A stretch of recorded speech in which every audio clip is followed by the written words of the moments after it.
Imagine you're trying to deliver a very important package. It's fragile, it's valuable, but the neighborhood it needs to reach is a hostile environment. There are guards at every checkpoint, enzymes trying to shred it apart, and the moment it steps outside, a whole immune system trying to destroy it.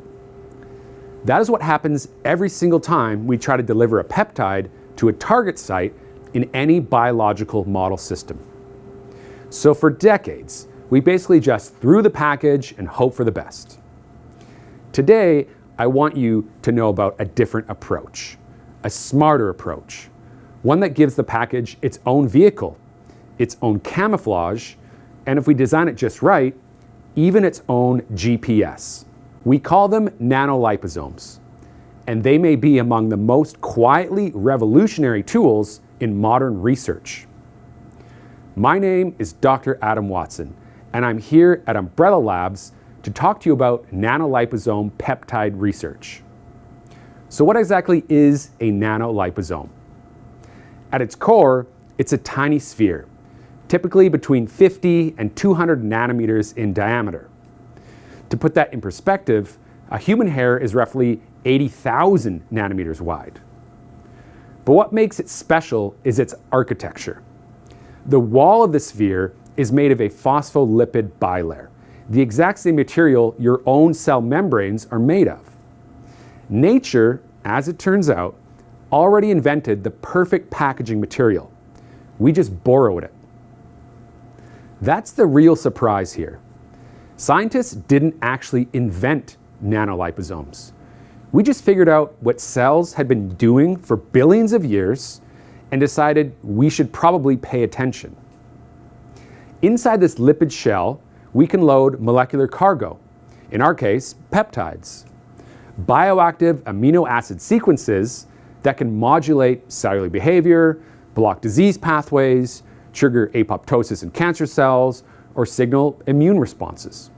Powerful molecules, fragile molecules, molecules that, without protection, get chewed to pieces by proteases before they ever reach their target in any host. The nanoliposome solves that. It encapsulates the peptide, shields it from enzymatic degradation, extends its half-life, and can be engineered to release its payload at a specific location under specific conditions. Metaphorically, nanoliposomes act like tiny Trojan horses. But here's where it gets even more intriguing. The surface of a nanoliposome isn't just a passive shell. It's a programmable interface. We can functionalize it, basically decorate its outer surface with targeting molecules, antibodies, aptamers, peptide sequences that recognize and bind to specific receptors on specific cells or tissues. That is the GPS I mentioned. Nanoliposomes don't wander randomly throughout an organism, hoping to stumble onto its target. It seeks, it binds, it delivers. And then there's the triggered release. We can engineer nanoliposomes to respond to the tissue microenvironment, the slightly acidic pH, the elevated temperature, the upregulated matrix enzymes. When a nanoliposome senses it's in the right neighborhood, it opens up. The payload is released locally, precisely, at controlled concentrations. Compare that to conventional systemic peptide delivery, where we essentially flood the entire system, hoping enough peptide reaches the right place without causing off-target effects elsewhere. That approach is a bit like trying to water one houseplant by flooding your whole house. Nanoliposome delivery, by contrast, is like precision irrigation. The preclinical applications are very broad and they are very exciting. In oncology models, for instance, nanoliposomes are being explored to deliver pro-apoptotic peptides. With surface functionalization targeting cancer-related proteins, we can achieve preferential uptake in cancer cells over healthy ones in model organisms. In neurodegeneration models, we face one of biology's most formidable barriers, the blood-brain barrier. It exists for very good reasons. You don't want random molecules wandering into the central nervous system. But it also blocks nearly every molecule that scientists have tried to get in.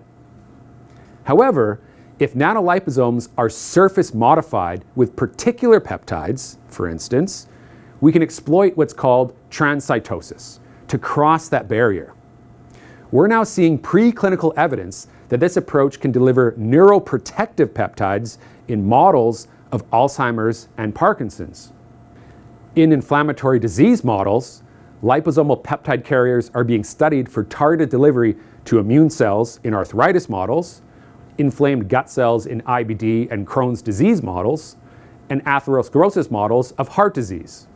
And in wound healing and tissue regeneration models, nanoliposomes can serve as slow-release depots for growth factor mimicking peptides, providing sustained local signaling over days or weeks rather than a single big injection that dissipates within hours. Going forward, we're actively working on alternative stealth nanoliposome coatings, including novel polymers and biomimetic cell membrane coatings. This will improve both the selectivity and the precise applications of nanoliposomes in all sorts of other disease models. Science is rarely as clean in practice as it is in a textbook. But the trajectory here is unmistakably forward, and the textbook on nanoliposomes is only now being written. We are living through a quiet revolution in peptide delivery. Not the kind of revolution that announces itself with a bang, but the kind that in 20 years makes everyone wonder how we ever made research progress without it. There are hundreds of peptides we thought we couldn't use because they degraded too fast. There are hundreds of targets we thought we couldn't reach because the barriers were too great. The treatments that work brilliantly in theory often failed in disease models because the biology was too complex to navigate with blunt tools. Nanoliposomes are not a magic bullet, but they are definitely a smarter bullet, a guided one.